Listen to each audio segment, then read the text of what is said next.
an sauke zaɓe nan ni ne a gaba. Amma a yanzu tun da aka ce ga wanda yake kan kujera ina masa fatan alheri, amma ba wai na yarda da hanyar da aka yi ci zaɓe ba. Don na riga na san cewa zaɓen taliya da zaɓen abin da aka da zaɓen kuɗi. Bismillahirrahmanirrahim. A sunana Muhammad Usman Shuwa.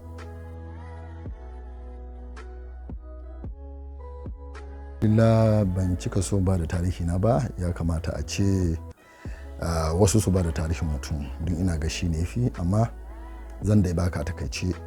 Ni an haife ni Maiduguri, kuma in ce maka ga ainihin lokacin da aka haife ni zai wuya, don kaga wannan lokacin iyayenmu ba ma wani rike certificate ake ko wani menene ba, sai dai arshashe. Na fara primary school dina a Maiduguri primary school can Maiduguri, sai na zo nan wurin buɗe mubi duka dai primary 1 2 3 dina a wannan wuraren nayi, sai a karshe na zo nan Jahili primary school cikin Shuwa, a nan na ƙare primary school dina, a inda na zama football captain kuma na zama head boy. Daga nan ban samu tafiya makarantar boko da wuri ba, don mahaifiyata ba ta son yin boko. To nan ne na ci gaba da karatun Arabiya, na samu ne karatu littattafai, a nan na je har Gombe na je na yi karatu, alhamdulillah. A haka dai ake cikin tafiya, sai da bayan shekara 4 sai na sake dawowa na ci gaba da secondary school inda na yi Arabic Teachers College Tsohon. A can ɗin ma na zama perfect a wurin. To bayan na gama grade 2 dina, alhamdulillahi ina ɗaya daga cikin zakaru a wancan makaranta a mes dina. Na zo kuma na wuce na samu karantarwa a primary school, na karantar na zo na Federal College of Education Yola na karantar business education. To a nan dai na ga ci gaba da karantarwa, na zo na samu aikin jami'in tsaro a nan. Na wuce Abuja na je na ƙare digiri dina a political science. So wannan shine tarihi na wato daga haihuwa zuwa dai dan abubuwan da aka yi kaɗan, kuma na dan shiga aikin jami'in tsaro, alhamdulillah. Bisa ga yadda ake ganin halin mutane, aka tura ne jana aiki da shugaban kasa Obasanjo. To a can kuma Baba Mai Mangoro ya ganni, ya nemi in zo mu yi aiki tare da shi nan Adamawa, na zama mai ba da shawara ta gefen tsaro. To wannan dai shine gwagwarmaya da aka yi, alhamdulillah. Wannan ita ce a takaice.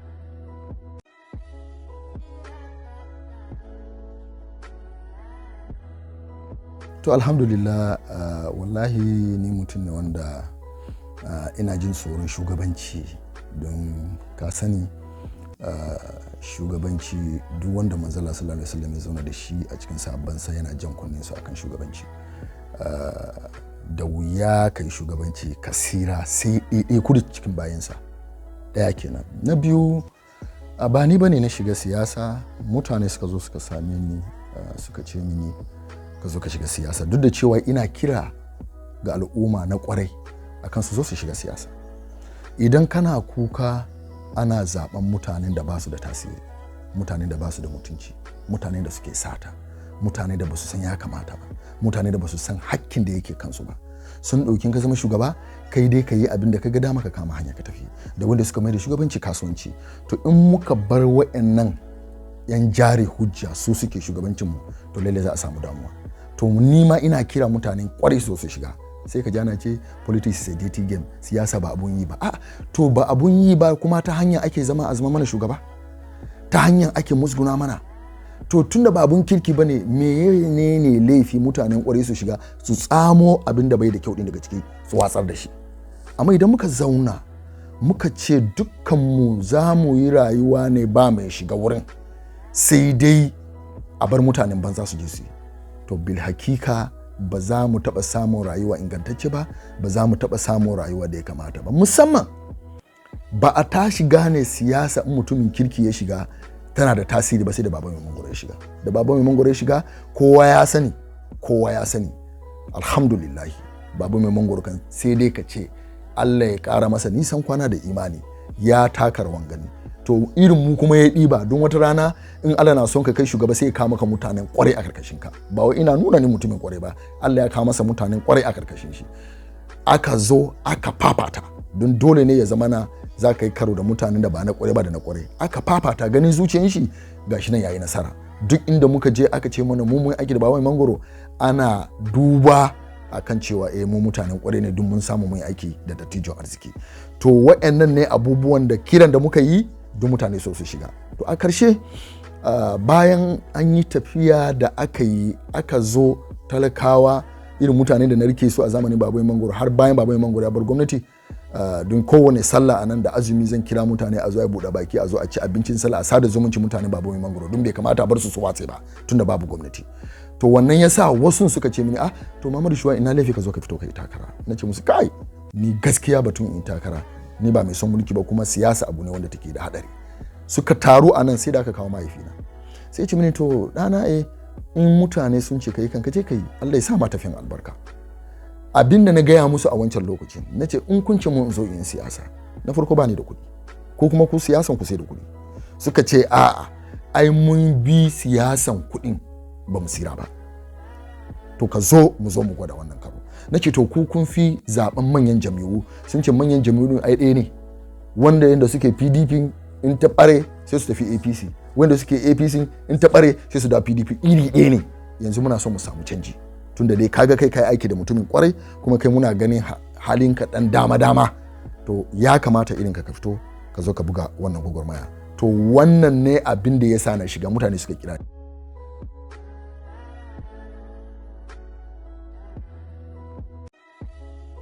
An ce fito nemi gwamna, kuma alhamdulillahi na yi takarar gwamna a jami'ar ADC, kuma na gode wa Allah na taka rawan gani, talakawa sun mun cocorindo, kuma an yi zaɓe, kuma har yanzu zaɓe mu yana kotu.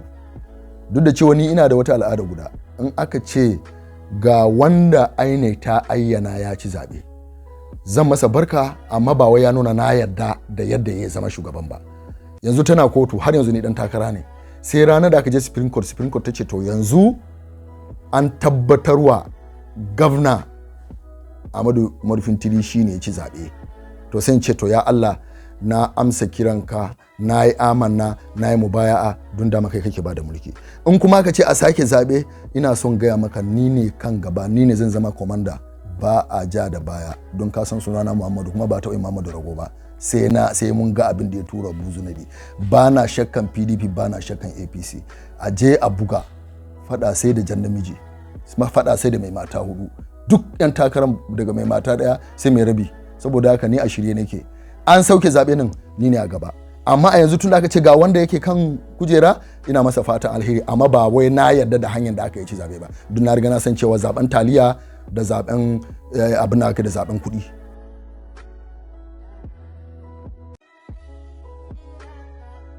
Alhamdulillah na samu nasarori da dama, musamman na shiga tsako-tsako, na gane wahalan da al'umma suke ciki, na farko kenan.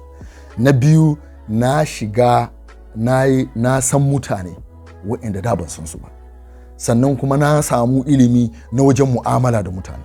Sannan yanzu kowane local government a Adamawa ina iya in gaya maka wannan local government talakawa sun fi wahala, ko kuma middle class sun fi wahala, ko kuma wannan local government talauci ya fi yawa, wannan local government yan kasuwa ne ya kamata a taimaka musu, wannan local government manoma ne, wannan local government ne yan boko ne, wannan local government yawancin su kristoci ne a wurin. So idan za ka yi abu a wurin ka tabbatar da cewa kristoci sun samu filin zama. Wannan wurin musulmai ne, musulmai na wannan wurin suka fi yawa, to su ma in ka zama shugaba ka tabbatar da cewa ka yi mu'amala da su iya gurgudu da ba zai shafi addinin su ba. Wannan wurin fulani suka fi yawa, akwai al'adan fulani, in tabbatar da cewa na tafi da su ga yadda al'adan su yake. Wani wurin kuma fulani su ne minority, kabilu ne suka fi yawa a wannan wuri, na sai da zan tafiyar da su. Wani wurin daga manoma sai makiyaya, to yaya sai na samu ilimi yadda zan sanar su. Wannan ba tare da sai an zana gam, don na shiga ko ina cikin Adamawa. To wannan ya nuna mini in talauci ne na san irin talaucin da Adamawa take ciki, in wadata ne na san wadatar da take ciki, kalubale na san kalubale da Adamawa take ciki. So na samu karuwa, alhamdulillah.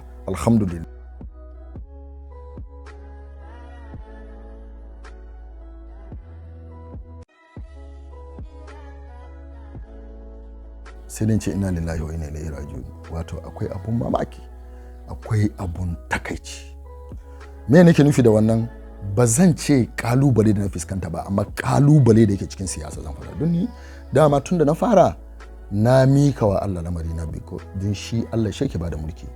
So in ya bani fa ni'ima ya mini jagora, in bai bani ba zan yi wa duk wanda Allah ya bashi mubaya'a. So akwai kalubale kamar haka. Na farko, shi talakan kansa yana da laifi kashi 60. Me laifinsa? Abinda zaka bashi ya jefa maka kuri'a kai.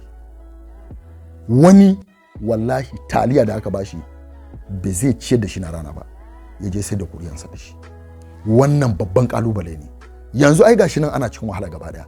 Shi talakan da wanda yake da gwamna da waɗanda suka yaudari talakan kasuwa ɗaya ake zuwa. Yanzu wani daɗi ake ji ne? Ai ba wani jin daɗi. An shiga rayuwa, wata ta ce sai ta yi abu kaza kafin ta ciyar da kanta, wata tana dafa ruwan zafi ta ba mai yarta har iyar ta rasu. In ka ga abin da ke faruwa, talauci da yunwa. Yanzu babban mutum, in akwai masallaci a gidanka, in ka yi sallan azahar kafin ka ce za ka yi la'asar, an cika maka gida. To wata rana in kai wasa, abin da yake aljihunka ma ya kare, sai dai ka je ka fara sallah cikin gida kana gudun sallan jam'i, ba don wani abu ba, don kalubale da jama'a suke ciki. An shiga yunwa, an shiga talauci. Yanzu in ka gaya ma talaka ina taliya da aka bashi, babu ita. Wani fa sai ya sawa kanshi ganye ya ce yana nema a sayi kuriyansa 200 za a sayi kuriya. Sannan bayan wannan talakan kenan shi sai ka bashi zai kada maka kuriya daya. Na biyu, akwai wasu kuma masu zama suna zaune kawai a gindin bishiya, wasu sunan su 'yan siyasa, shekara 4 ba sa komai sai zama. Wayan kabar su suna buga analysis na siyasa, 'yan analysis ne. To sai ranar da ka zo za ka yi takara sai su so a wannan shekara 4 generator gidan shi ya lalace, motan shi ya lalace, in gidan haya ne ya ci ana bin shi bashi, in kuɗi makaranta ana bin shi kuɗi makarantar 'ya'yan shi. To ranar zai zo za ka yi tafiyan siyasan kace za ka yi takarar gwamna, yana ganin ka barawo, yana gani ka tara kuɗin da ba ka da abin da za ka yi da shi ne. So yanzu ya zo zai ce zai bi ka, amma sai ka ɗauka masa ɗawainiya, sai ka bashi kuɗi, sai ka bashi, zai ringa neman kuɗi ne a jikinka. Sai da wannan kuɗin zai tada tsohon generator, zai je renovating gidan shi, zai je ya biya sauran school fees na 'ya'yan shi, ya je menene. Wannan shi ma wani kalubale ne. Muna kiran su middle class politicians. Su ne waɗanda dama su yi gudu ta nan, su yi gudu ta can. Irin ya taba zama former commissioner, ya taba zama former advisor, ya taba zama former chairman, ya taba zama former councillor, ya taba zama former member. To shi din ma matsala ne ga al'umma, don ya ki ya je nemi sana'a, ya zauna ya dogara da siyasa kuma sai bayan shekara 4. So yanzu su gonansu a bayan shekara 4 ake shuki, kuma a bayan shekara 4 za a girbe. Kasuwancin su a bayan shekara 4 ake shuki, a bayan shekara 4 ake ci riba. Office din su a bayan shekara 4 ake daukan su aiki, a bayan shekara 4 suke zama famsek. So wayannan mutanen su ma matsala ne. To sai kuma su ainihin 'yan siyasan, yana gani baya da hali mai kyau, baya da abin da zai iya talla kansa da shi, sai nemi dukiya. Ya riga ya gane shi talaka in an bashi yana so ya ci jami'a, amma ba zai yi aikin jami'an din ba. So abin da zai yi sai ya je ya ɓoye kuɗi, ko sata zai yi, ko fashi zai yi, ko kidnapping, ko bandit, zai tara dukiya ala tilas ya rungumo su, sai zo da su, sai zai tabbatar da cewa ya yaudari talaka da shi. Bayan wannan akwai su ma manyan jami'un da kuma su ma talaka. Yanzu talaka wayin ka bar shi zai ce maka sai PDP sai APC. To sai kurayen suka cika PDP din suka cika APC, ba za su da su je wani jami'a ba, don a tunanin su ai talaka jam'iyya biyu nan kawai yake zaba. Wannan ma babban kalubale ne. To yanzu sai delegate. Shi delegate tunda ya gane ko ya kawo kura wanda zai cinye mutane har kashi, in dai a PDP yake ko APC za a zaba, to sai ya ce sai an yi kasuwa. Abun tsoro, akwai delegate da za a zo ana bashi, kasuwan da delegate suka yi, akwai delegate da za a bashi 500,000, akwai wanda za a bashi miliyan 1, akwai wanda za a bashi miliyan 2. Bari ga maka abun mamaki, a gefen su Zamfara nan akwai delegate da suka zo suka yi zaben shugaban kasa, sun samu kuɗi bai kasa miliyan 10 ba. Suna komawa gida suka je suka tawar an kakkashe musu iyaye, an kona musu garin bakowa. To yanzu kam fatin sun din ita kuma take da mulki. To yanzu wannan kudin ta masa tasiri, wannan kudin ta masa alfanu. To yanzu delegate su ma ɗaya ne daga cikin wasu wanda suka zama kalubale wa al'umma. Za su zaɓi wanda yake da kuɗi ne, ba za su zaɓi wanda ya cancanta ba, ba za su zaɓi wanda yake da mutunci ba. Sunan shi kuɗinka, mutuncinka. Wa'annan su ma kalubale ne. Da kuma tunanin talaka akan sai manyan jami'u, wannan shi ma kalubale ne. So yanzu sai kuma ita gwamnati sai ta talautar da talakawa, ba za ta yi wa talakawa abin da ya kamata ba, don ta san bayan shekara 4 za a zo a haɗu tare da su. Wannan babban kalubale ne. Ina son tabbatar maka zaɓe da aka yi a Adamawa bana, duk wanda kake so ka je ka tambaya, abin da ya faru shine zaben taliya da 200, ba wai zaben cancanta bane, ƙarya ne, ba wani zaben cancanta. In ka je ka samu talaka kafin a yi zaɓe, zai gaya maka wani kalubale yake da shi da PDP, wani kalubale yake da shi da APC. So sai zai zamana in ka lura PDP da APC suke fada. Alhamdulillah, na farko su nemi sana'a, na farko kenan, kada su shiga siyasa sai suna da sana'a. Na biyu su daina ƙarya. Za ka ga sun rubuta abu a Facebook ƙarya ne game da mai gidansu, su daina wannan, su yi wa kansu gaskiya. In tun kana yaro ka gina rayuwanka akan ƙarya, wallahi zaka so fa kana yin ƙarya. In ba Allah ya shirya da kai ba, zaka tafi lahira masai makaryaci. Su nemi sana'a sai su yi siyasa, kuma su yi siyasa irin siyasan yanci, irin siyasan ra'ayi. Ku cije, ku tsaya, ku tabbatar da cewa mutumin kirki kuka kawo. Shi yasa nake yaba ma mutanen Kano da suka tsaya suka tabbatar da cewa sun kawo Abba gida-gida. Wannan don su suka kawo shi da kansu, don Abba gida-gida bai da kuɗi, bai da gwamnati, bai da kansila, bai da kowa. Amma kuma dama Kanawa babu ragwaye, mun san su, akwai sai da kankana, akwai yanka farce, ba irin sanar da ba sa yi. Saboda haka kirana ga matasanmu, ku fito ku shiga siyasa, amma ku nemi sana'a. Ya zama nan bayan siyasa akwai sana'a, to ba za ku sai da yancin ku ba.